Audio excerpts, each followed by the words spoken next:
Welcome to the Part 1 video series about improving diabetes management and outcomes, presented by Superior Health Quality Alliance.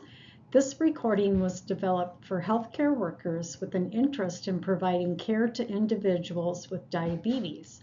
The first video will explain diabetes and its prevalence. You may watch each video in order or based on your interest. The objective for this learning session is to understand the pathophysiology of diabetes and who is at risk, and second, to understand the prevalence of diabetes. So what is diabetes? We hear about it, but what is it and what does it do? The pancreas, as we know, secretes the hormone insulin. And once insulin is secreted, it regulates our blood sugar for someone who is diabetic. Insulin carries the sugar from the blood cells. The sugar is outside the cell and the insulin pushes it inside.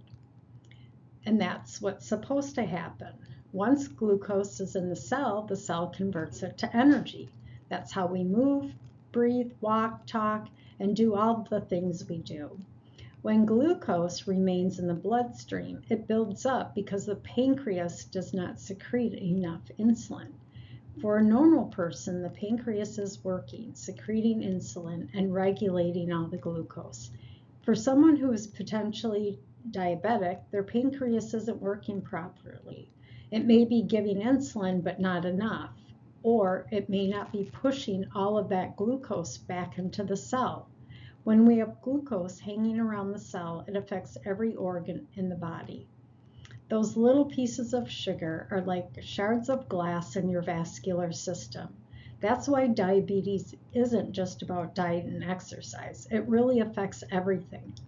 It's so important to mitigate, prevent, and manage diabetes. So diabetes by the numbers. From 2001 to 2020, the prevalence of diabetes has significantly increased among adults aged 18 and older. Currently, about 38.4 million people have diabetes, which is 11.6% of the US population, and that's a lot.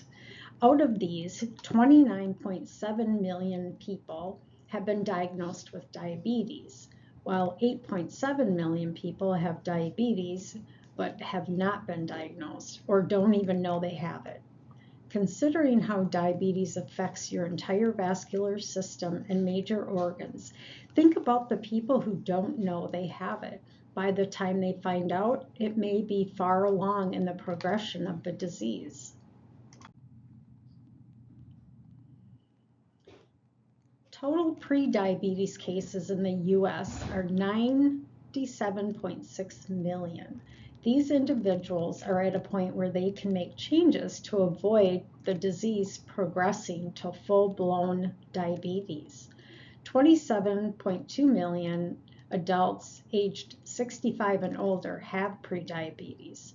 The cost of it is significant, both to the Medicare system and fiscally overall. The total estimated cost of diagnosed diabetes in 2022 was $413 billion. That's including $307 billion in direct medical costs and $106 billion in lost productivity. This lost productivity isn't necessarily because the person is diabetic, but because they may now be dealing with complications like stage 3 kidney disease or heart failure, which impacts their ability to work and affects their income. Excess medical costs associated with diabetes were $12,022 per person in 2022. The numbers speak for themselves.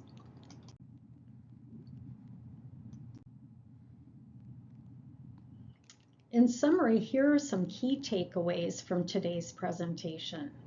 Diabetes is the 8th leading cause of death in the United States. Diabetes prevalence has significantly increased. among those aged 18 and older.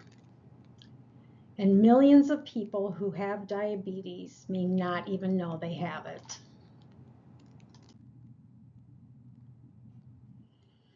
Here are the resources cited in today's presentation. If you have questions about this video series or others, please contact us at info@superiorhealthqa.org. Thank you.